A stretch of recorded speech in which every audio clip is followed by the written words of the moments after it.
Hello, everyone, and welcome to The Future of Space. I'm your host, Daniel Fox. Our guest today is Ashlee Vance.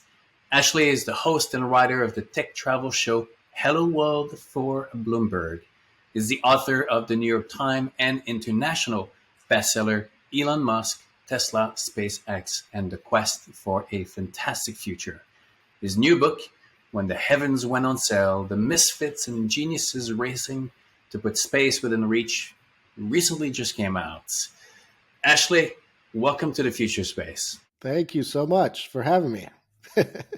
This is so exciting. You sent me your book not too long ago. I devoured it, and I can't wait to talk about it. But before we go there, could you share with us 3 words that, for you, capture the essence of space? Yeah, I try to put some thought into this. I think these 3 apply particularly maybe to my frame of reference after working on this book. I would say exhilarating, irrational, and inevitable. If you had, once, in 10 years, if you have the opportunity of going to the moon or taking a trip to Mars, given that you get to bring your kids and the family, would you do it? Oh man, you're adding the kids and the family in there. I would not do the kind of Blue Origin 6 minutes, to the edge. That one, I don't know. It's expensive. It doesn't appeal to me. Yes, the moon, a lap around the moon, a little bit of an extended stay. I would for sure do it. If it's on a SpaceX rocket, I would feel pretty good. I don't know if I'm ready to send the kids up on that yet. We're getting close, though. We're getting close. I mean, SpaceX, they've got a pretty good track record at this point. And the price, there's a lot of it's a lot of eggs in one basket, though. Agree. Ashlee, I think that you're probably, of all my guests, you're probably the best person to answer the following question, because you've been at it, from behind the scenes for 10 years plus and really a front row seat. What do you think? I mean, as you know, and because you've been covering it, there's a science story of going to space, all the science benefits. There's a technology story. There are the economics of, what it will bring for space, for corporations, and also for the Earth. But I think that beyond that, what is the human story of going to space? Well, for me, this is going to be a long answer. There's a couple steps to this. I think the near term human story in space, even though people do put so much attention on the tourism and building the colonies on Mars, I mean, the whole reason I wrote this book and make my argument is the real story of space right here, right now, is building this economy in low Earth orbit, and we're about to put up. People in your audience probably know this. I don't think regular people know this at all, which is we're about to go from 2,500 satellites to 100,000 satellites, maybe even more, in pretty short order. And so I think this story is about building a computing shell around the Earth. I think it's about, I liken it to the .com build out. This is the next stage of our technological build out. This idea we've had for ages about the internet being this kind of digital pulse blanketing the Earth. That is happening. We are going to be able to study our planet from above in ways we never could before. There's going to be new science, possibly new manufacturing. So anyway, all of that is like this very tangible, exciting economy. To me, in the longer term, so much about space. It's obviously this frontier we can still explore, which just plays so much into human nature and our desires to kind of see what we can do as a species to break new ground. And then, not to get super, I don't know how philosophical this is, but the way things are trending with artificial intelligence, with things like that I cover as well, like brain computer interfaces, all of that. I mean, if the human species is successful and we don't destroy ourselves, yeah, I think the story is really about spreading human intelligence out through the universe. If we do have some stab at immortality in some sense, it has to happen through space in this exploration. Now, I have a feeling that where we are right now is similar to where in the 1900s you have Edison, Tesla, the Wright brothers that were kind of going at each other, racing to redefine the world of tomorrow, and the same kind of rhetoric of people blaming them is that, what a waste of energy, what a waste of talent, a waste of resources, trying to do things that is totally irrelevant to the world, at that point. But the world that they did create actually solved a lot of the problems that they were looking to solve. If you had put yourself back in the 1900s and following Tesla and Edison and all these crazies of that time, the Wright brothers, do you think that you would have found the same kind of stories that you've written over the years within the space and the tech industry? Wow, that's a tricky question to answer. I seem to be like, I don't know what it is inside of me, but it's drawn to those types of people. I mean, outside of space, I just seem to cover quite eccentric inventors, no matter where they are in the world.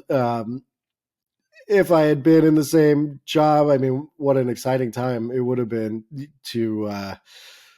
It's interesting, right? I mean, right now we have so much invention and so many tools at our disposal that let all kinds of new people create interesting things. At the same time, there's always been this argument to be made that we're maybe pretty far along the invention tree, and we're really not coming up with huge new ideas anymore. That sort of the bigger ideas came before, and the time period you outlined is one of the best for sort of really in short order a number of world changing ideas.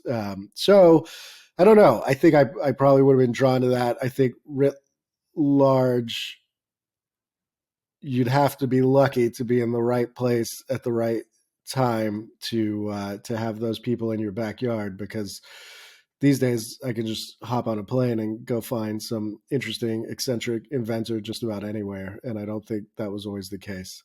Now, you've just talked about being at the right place at the right time.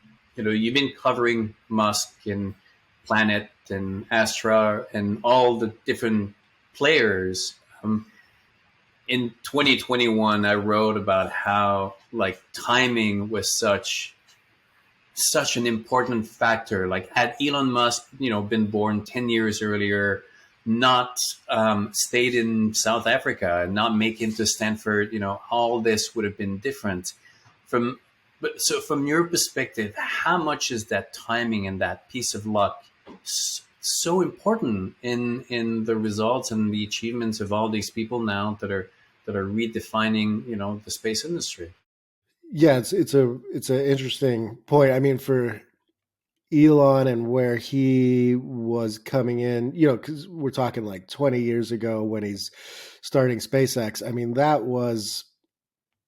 there's all the stuff that goes into it beforehand that you mentioned, sort of his life and getting enough money to have a go at something like this. But that was like right at the cusp where computing power, materials, things, people had tried to make a go of it at rockets before, and gotten pretty far. I'm talking about sort of rich people outside of governments, but not everything wasn't sort of lined up to really make a strong go of it. And Elon hit that time really well. I think now everything's so much better that, like in the book, one of the main stories is about Peter Beck, who's this guy from New Zealand who started Rocket Lab, and it's a incredible story that I think gets to the point of what you're talking about, which is this guy did not even go to college. He's just kind of like a obsessive engineer who happened to dabble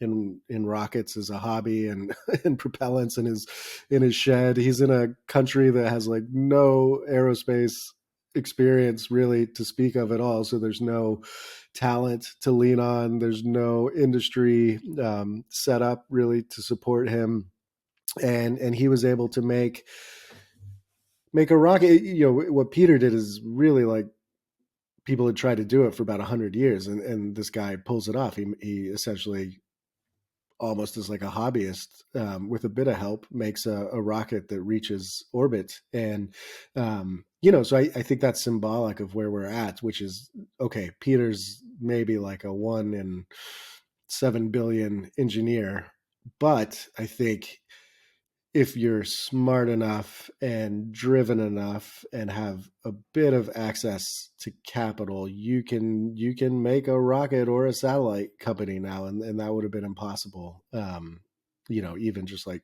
20 years ago, definitely 30 years ago, and so we're in this new era where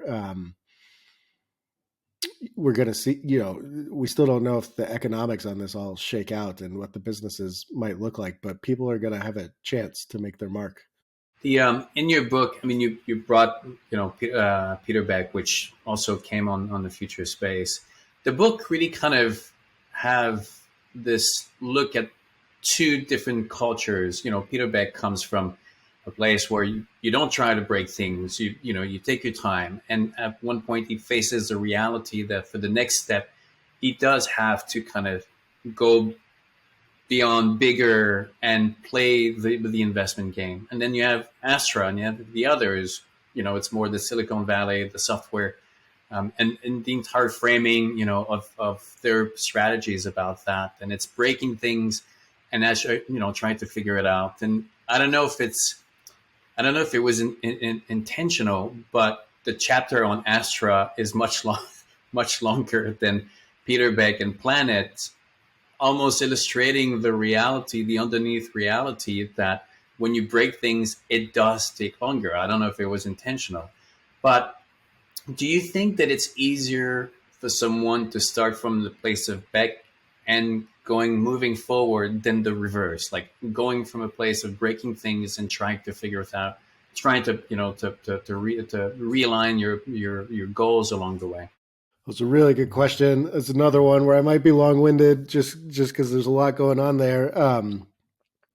Well, I would say, Rocket Lab and Astra are different in a couple senses. One is the sort of attitude and approach of the founder, and then the other is just kind of what they were trying to do as a company.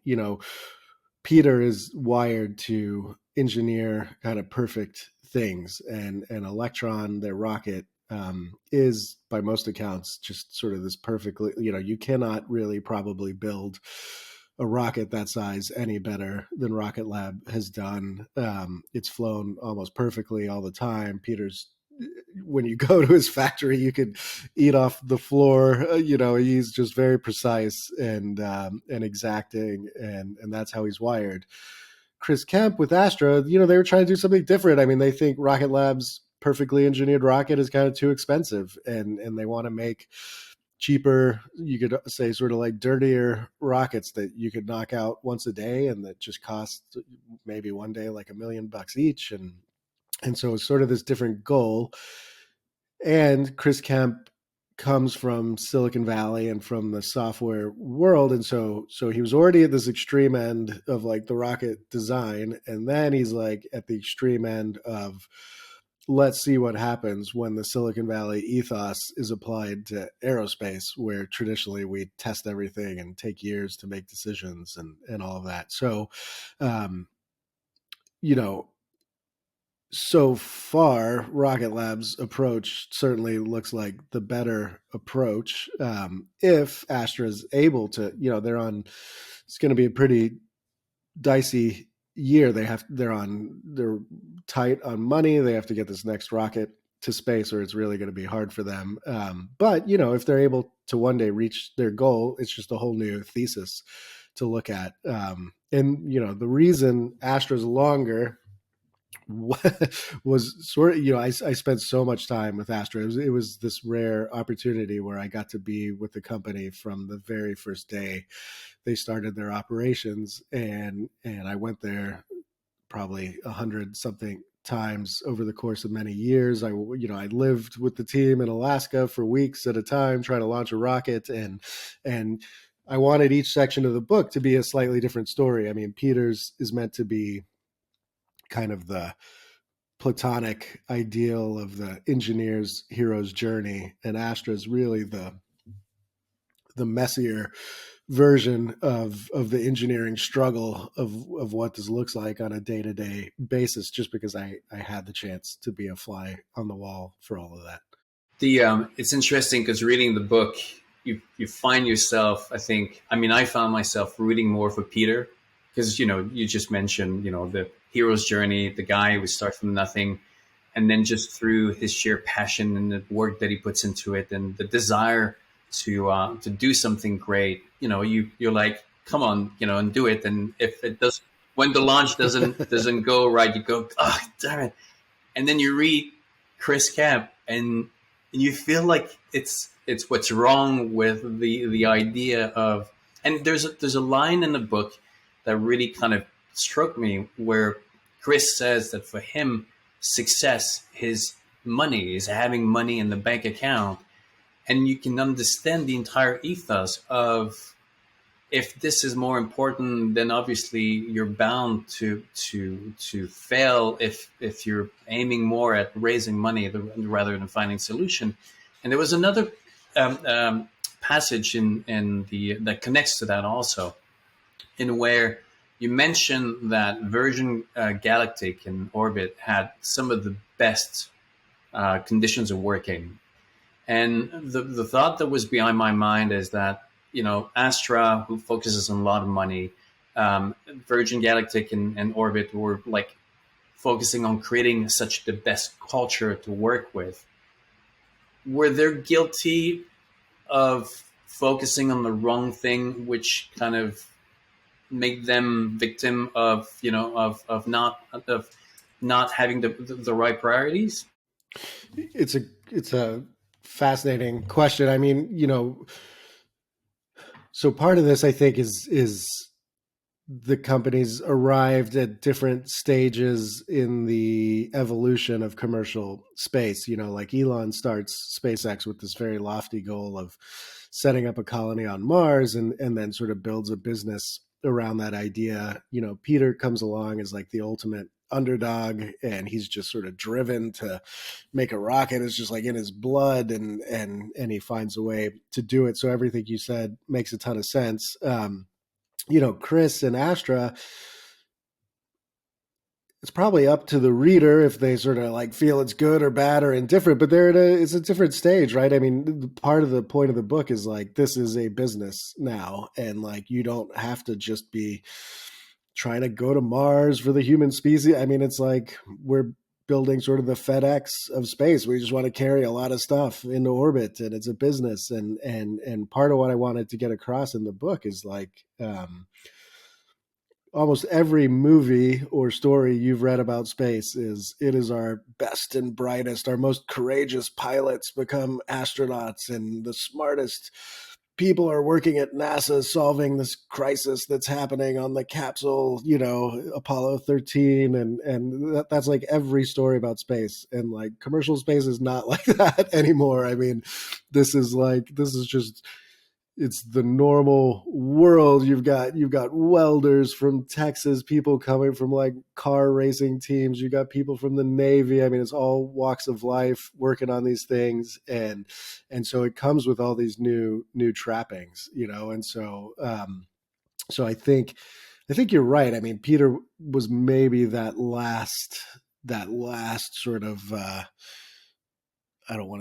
Perfect isn't the right word, but that last guy who was like this lone wolf for a bit, this underdog, and certainly wanted to make money, but was kind of like doing it because he had to.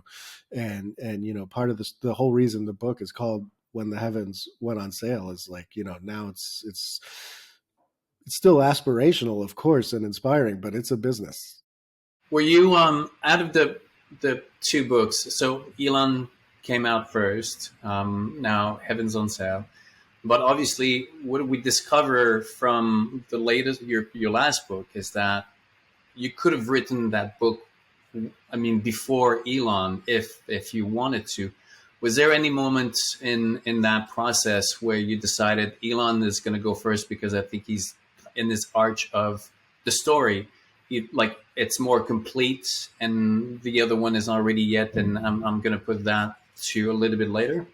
Well, it's kind of funny. It didn't really kind of just didn't develop sort of like that. I am not like a space nerd or junkie by nature. I was not, I was like, I kind of enjoyed space like anyone might, but was not really knowledgeable in the field or sort of following it super closely when I was working on the Elon thing. It was mostly that I had become interested in this guy who when I first started really getting into Elon, it was around 2012, and people forget, but he had spent about 12 years, not quite in the wilderness, but like neither Tesla nor SpaceX were doing that great for a long time. And it was only that like in 2012, everything kind of started to work. SpaceX got to the ISS and Tesla came out with the Model S. And I was like, oh, this guy's interesting. He's finally kind of getting it. And so I started reporting on Elon, and then I started interviewing him and got interested. And then I went to visit the SpaceX factory in Los Angeles, and that's when I knew I had to do the book on him, because I expected to see this like relatively small factory with one rocket. I did not expect to go into what's essentially, it's right by LAX. I mean, it's like in the heart of Los Angeles. There's this massive factory. There were hundreds of people working on tons of rockets. And so I kind of got hooked by the energy and the ambition of the company. And then I probably could have like dropped space altogether, except that right as I finished the book, I just made a trip to New Zealand for my TV show and found Peter. And then I was like, oh my God, there's this, this is crazy. There's this like this maniac in New Zealand. He's pretty close too. He's got a rocket. He had 3 rockets on the factory floor. And then it just kind of kept coming one after the other. Oh, there's this startup over here. There's this crazy Ukrainian guys like funding a company in Texas. And so I just realized, I was like, this is like a story I want to follow. And part of it was, my favorite reporting from the Elon book was like just hearing the stories about the early days of SpaceX being on Kwajalein Atoll in the Pacific, building this Falcon 1. It was just also ridiculous that you would have these engineers for like 6 years in the middle of nowhere making a rocket. And I sort of had this chance through Astra in particular to like kind of witness maybe what that was like. And so I just kind of wanted to live it, and I got sucked in and hooked by the excitement. You said you were not a space nerd. I mean, the same for me. I mean, I didn't grow up looking at space thinking, or the typical kind of backstory that you hear from a lot of people that are in space. They were Star Trek fan, or they were Star Wars fan, or they've always either they wanted. When I was talking to Chris Bushheisen, he wanted to be an astronaut, but he couldn't become an astronaut, so he took the long way around. And now we see more and more people that are not space really related, but became space. Personally, my Apollo moment was seeing the 2 rockets landing upright. That there's something so crazy to see these things that are your brain is like is think that it's not real because it's so counterintuitive. Yeah. What was did you have an Apollo moment for you, or was that like a combination of bits and pieces? Well, I think I probably sold like 1 million books that day that you're talking about, because I think you're not alone in how many people. I think that was like this.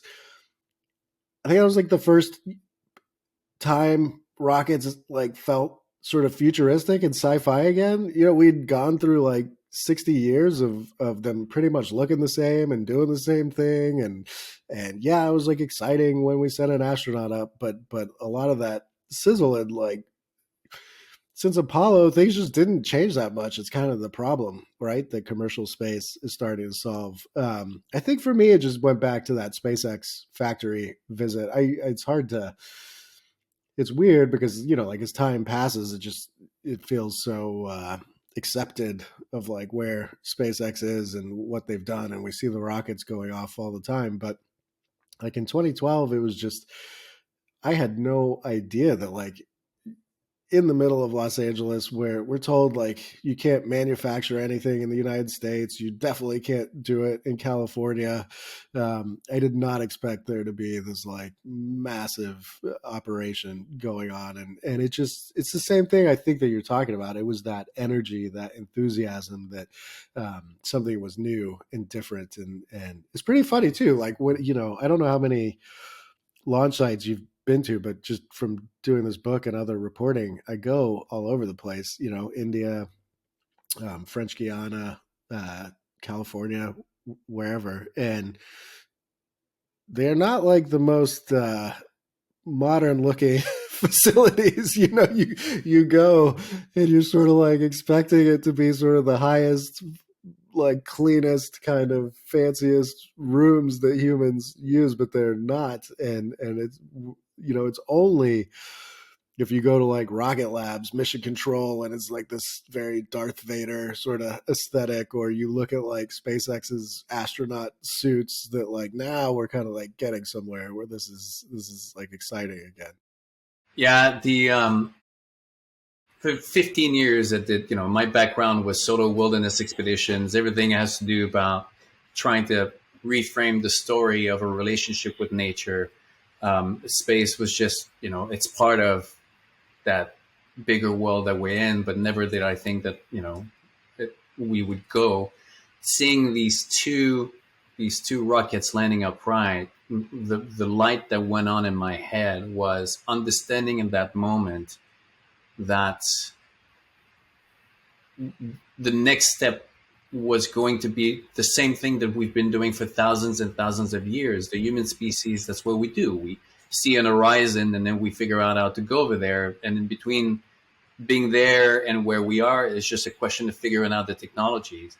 And you know, if you look at the bigger picture of life, it would be such a waste of investment to spend 3.6 billion years in developing complexity, only to remain on this tiny little dot in the universe when there's an entire place where you can go. So from life, this is, you know, it's been waiting for this moment for these billions of years, and now we're about to take it to a new place. I mean, did you find yourself kind of going into these big philosophical questions as you reported and witnessed these individuals that were kind of shaping the world of tomorrow? I guess a bit. I mean, it's I like the it's fun you taking me back to that moment. Yeah, you know, I think it was just kind of like the spectacle of it all, that like you could tell something had changed, you know, and it was like, oh, maybe this guy really really can do this. Especially, you know, I remember writing the SpaceX book and so many people are like, reusable rockets are impossible. Nobody's ever going to pull this off. It's such a waste of time. And you know, I think when when they stuck that landing, it was kind of like, are they? You know, it's the my book and like where my brain has been for the last 5 years is probably like a bit less philosophical about where like the human species is heading on the horizon you're talking about. I think I've spent so it's funny because we're talking about space, but I would say like my book kind of makes a case for the most like grounded version of space, which is just this building this infrastructure right over our heads. I think that is fascinating to me. You know, one of the companies in the book is Planet Labs, which, if people don't know, has surrounded the Earth with hundreds of image-taking satellites, and not even the CIA or China or Russia has anywhere near this number of satellites. Can look at what's happening on Earth. You know, Planet's fascinating because they're photographing every spot on Earth many times a day over a long period of time, and So like for the first time ever, we can count every freaking tree on the planet and like see if they're getting cut down in the Amazonian rainforest. Like the minute some illegal cutting is happening, we can count like exactly how much carbon dioxide the trees are consuming. We can see kind of like the sum total of human activity and cost to the planet. I suspect planet satellites and satellites like them are going to become the basis of some meaningful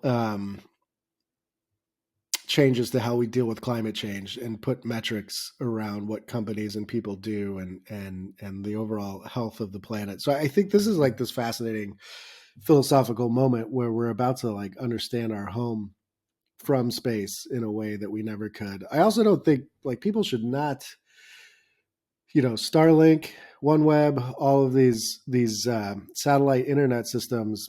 I think people are kind of like mostly viewing this through the lens of this is like I'm just getting remote internet in some hard to reach place. You know, this is the first time where we are going to have this fully connected planet all the time. And there's a downside to that, especially for someone like you. When you're up on your mountain, your cell phone's going to work now and you're not going to get any peace. But on the other hand, this is the first time we really are going to have this fabric of this always on internet. It's going to totally change the way the world works. It's going to make so many things that we've been promised for years possible. And so I guess my frame is just a little more like looking from the heavens down onto earth and sort of what all this means. It's a very long answer. I'm sorry. Oh, no, that's absolutely fine. And back to having the planet covered, I I will be the first one to admit that the benefits absolutely outweigh the realities of now suddenly you're always connected. Yeah, I mean, if you go out being connected with the people that you love or having a sense of security, information. I mean, I'm about to go and spend 4 months, Greenland, Iceland on the ship, going in these remote polar regions where even 100 years ago they were pushing the ice with wood, and being at the mercy of the elements. And now, I was talking to someone about crossing the Drake Passage, where back in those days they would set out, they would have no idea, what was ahead of them. Now, not only you're able to look at if there's a system coming, but even within that system, you can look where the height of the waves, so you can actually kind of navigate the storms in the same way that the planes now are able to navigate the system. So you're never really at the mercy. And, I was talking to Tanya from Planet and Chris from Planet, and how like Planet has changed. I mean, just with Ukraine, what happened when the volcano erupted in the Pacific, we're able to photograph it and see the shockwave traveling, across the planet, and all like having a bird's eye view and a more contextual frame of reference, and where we can understand the complexity, the connectedness of all this. I think it's just going to create, a new era.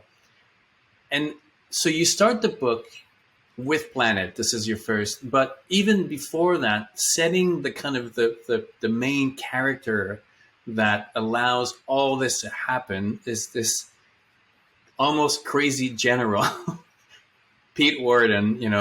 For a lot of people who don't know him, he's a character, but his story is even more of being a character.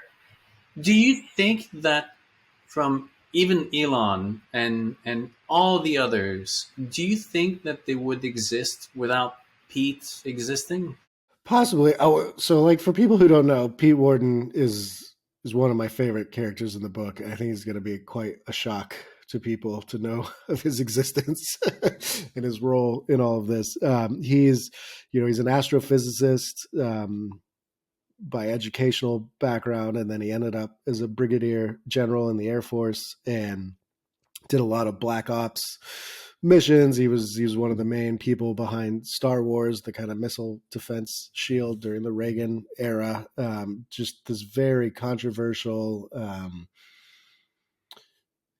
like sort of how you would think, kind of conservative in some ways, and comes from this military, but like always upsetting all of his bosses because he's always trying to do things more efficiently and different within this very bureaucratic world. And he ends up at as the head of NASA Ames, which is like the Silicon Valley NASA outpost, and he recruits all these young people, unconventional thinkers to NASA, and they end up starting Planet and Astra and a lot of companies.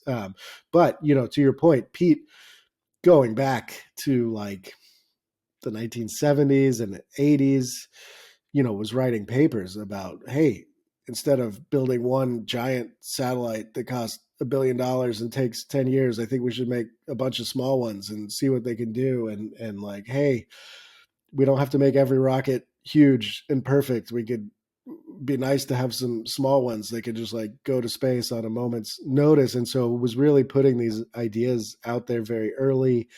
He was the one who got SpaceX some of its very first funding for the Falcon 1, and was like over Elon. He was essentially like the government sent him to be Elon's minder during the Falcon 1 day. So, I sort of, part of me thinks, okay, Elon was going to do whatever he was going to do, because he is that way and he's driven, and maybe the circumstances were right. But as I pretty much argue in the book, I think Pete was this figure behind the scenes that really laid the groundwork to make some of this thinking even believable, and also to make the government try it and like see what could happen. I think people will love Pete Worden. He's an exceptional human being. He likes to call himself a bon vivant, and living in Luxembourg with Yeah. they don't call it the champagne over there; it's a crémant, so it's the bubble wine.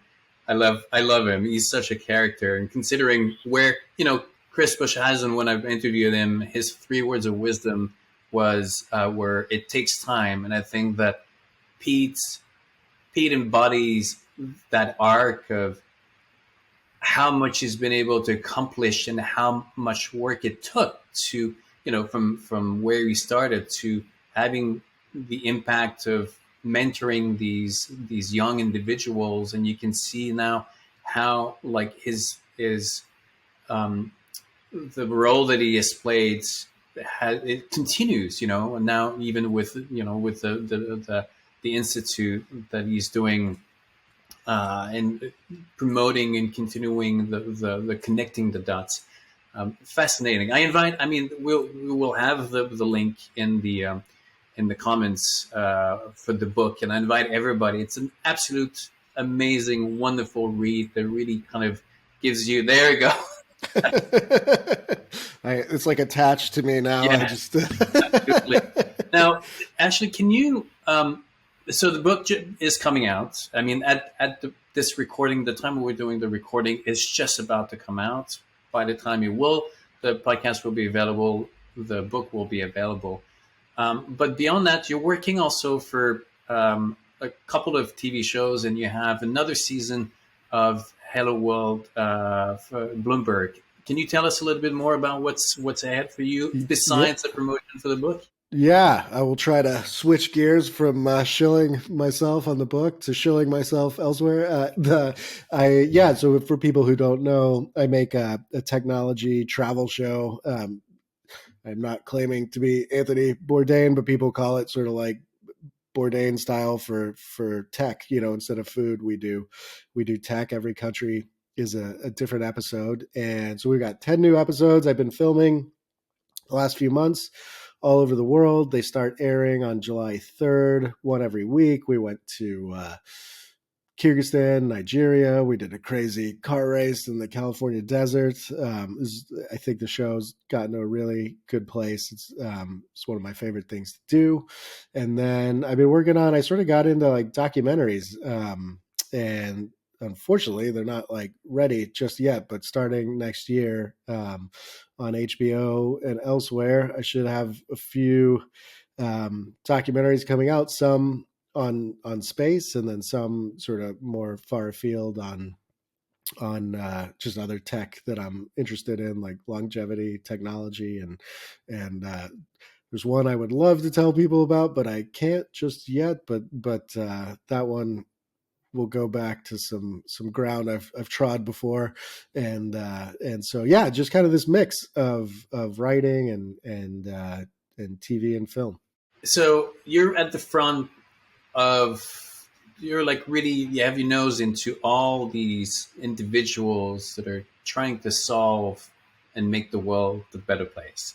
And at the same time, we have these really strong narratives out in the media and the world that that is more focused on the world could disappear tomorrow. We just had the one of the big guys at Google that resign.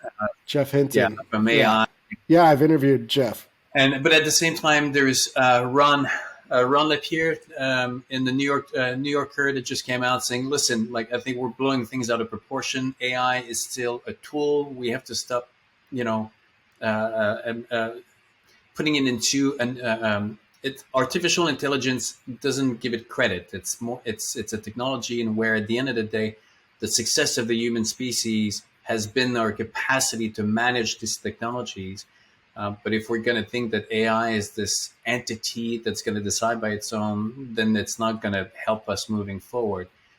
So having these two really kind of conflicting stories, but you've physically experimenting and meeting these people, do you remain with more of a, not a naive, but more of an optimistic understanding of the future, rather than thinking that like we're constantly, avoiding the blow up of the planet? I do.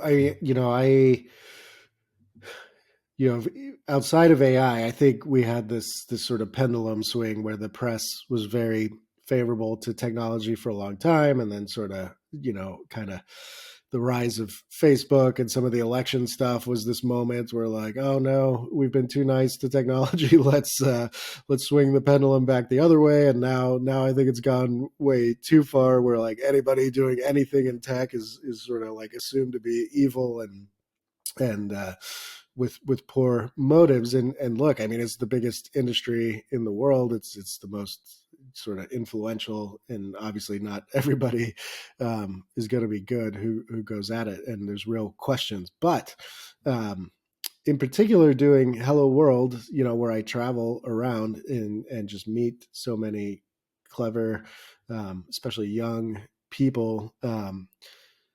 It's hard for me not to have an optimistic outlook on where the world is going. I think people underestimate.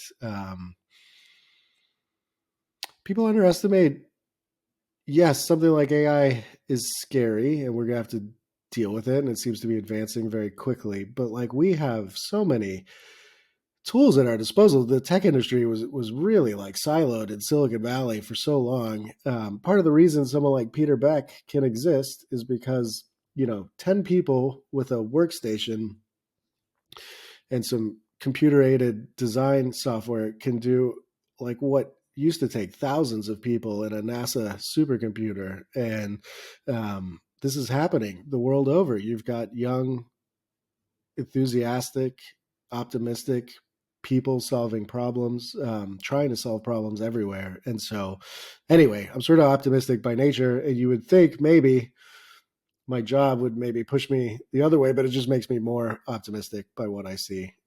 So, proceed with caution, but yes, overall, I wake up pretty happy. No, it's the same here. We have, unfortunately, I think we tend to create the thing that the human species is static. Even also like nature is static. Poor animals are not going to be able to adapt and adjust, when in reality that's what nature does by default. It's a world of constant tension and disruptions, and animals are constantly uh, negotiating their place in that ecosystem, and that idea of equilibrium is really from a far perspective, because when you look at the minute of it, is in constant, disruptions and creation and destruction. The human species is not a static species. What we do, we're constantly adjusting with the challenges that comes with us. It's easy to look back and say, oh, we cannot compare AI to fire, which is another tool, because of what we think of fire today. But back in those days, the arrival of fire would have been really easy to say, oh my God, this is going to destroy the world, because now one person can suddenly set fire and then everything is going to disappear. But we find a way forward. This is what we do. And AI will be challenging. There's going to be a tremendous spirit of adaptation and trying to reassess, how can we manage it so that it doesn't, become a big problem. But this is what we do. Now, Ashlee, I want to be super mindful of your busy schedule. You're on a promoting tour, so I don't want to go over the time limits. So being with all these people, writing the book, being in TV, having a family, having kids, what would be like if you had a book that says Ashlee's 3 words of wisdom? What would be those 3 words? Am I allowed to swear, or does that hurt your YouTube rankings? No. I mean, the biggest thing I think I learned, partially from reporting on Elon and then partially from living life these last 10 years, is just be fucking persistent. I mean, you can be really bright, you can be lucky, you can do all sorts of things and they help, but my God, I just think sort of everything I've been working on feels like it's almost collapsed at some point over the last 10 years, and you just kind of keep at it, and it ends up becoming the most rewarding thing you've done, and is painful and ugly along the way sometimes, but it's this attribute that it's not genetic. You can do it, if you put your mind to it. And I think it makes up for an awful lot of sort of genetic or socioeconomic gifts. It's the same can be applied to whether it's a relationship or even the kids. That's the idea that you can find one person. Well, I mean, often when people ask me, Dano, what's your advice for finding the perfect job or the perfect partner or the perfect all this? My answer is always find the ones that even in the worst times you still want to be there. Let's check the dedication of my book. My wife, she fit the bill on that one, on this one. Yeah, no, I agree, man.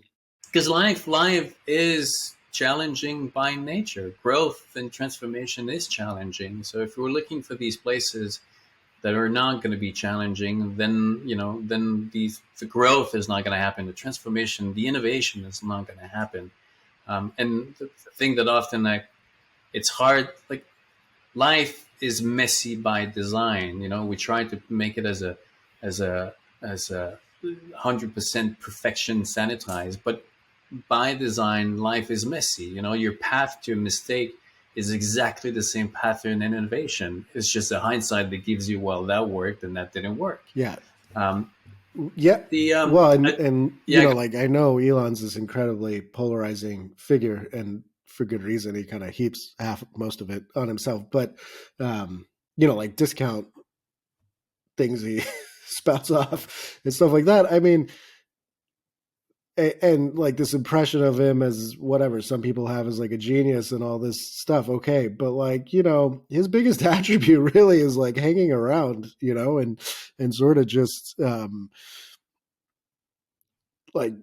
suffering through stuff when other people wouldn't. And whether you like him or not, I always take away at the end of the day is, the world has moved toward electric cars, whether Tesla exists or not, that one's done. And that would not have happened without him, and commercial space has happened, and SpaceX, could go away tomorrow and it would be a blow, but this will continue, and whatever change he ushered in is stuck, and in hindsight, it like looks like maybe like a clearer path than it was, but it was really just hanging around and like sticking with it when probably a lot of other people would have given up. So it's kind of like amazing what you can accomplish we forget too, it's like 20 years, imagine what you can accomplish in 20. Everything feels like it has to be an overnight success or something, but 20 years isn't actually that long of a time to do.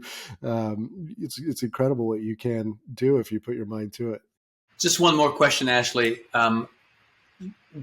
So there's often this idea that, like in the music world, you need to be crazy doing drugs to come out with these songs that will just defy, the reality. You need to be able to like come from a place of suffering, to be the artist. In technology or innovation, there's the idea that you have to be borderline mad and not always a nice person. We look at Howard Hughes, we look at Steve Jobs, we look at Edison and Tesla. Do you think that unfortunately there's a bit of reality that if you're going to redefine what is possible, if you're going to go beyond that scale that is just so hard, like to comprehend, you do need to be either totally dismissive of the rest and kind of abrupt and kind of wanting to disrupt what is around? Oh man, it's such a fascinating question. It's one I think about all the time, sort of by nature of the people I cover. Like if you look at at this last book that I wrote, you've got at least 4, maybe like 6 very distinctive personalities leading quite ambitious enterprises, and they all go about it in like totally different ways. Whether you have to be, I don't think you have to be like a jerk. But it works for some people. I would say while they go about it differently, I would say they do seem to share this, just this like rejection of the status quo and this,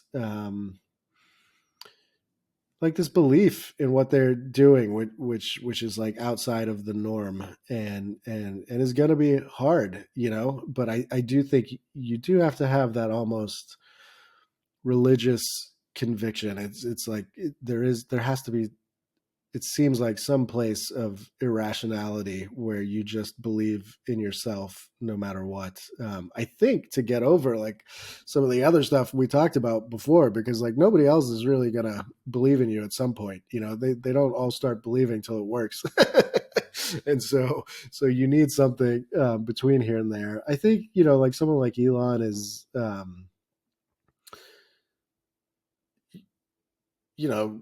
quite frankly, just often not the nicest person to be around, although he can be incredibly charming and interesting to be around. But obviously like very hard on his workers and quite, but it works. It clearly works for him.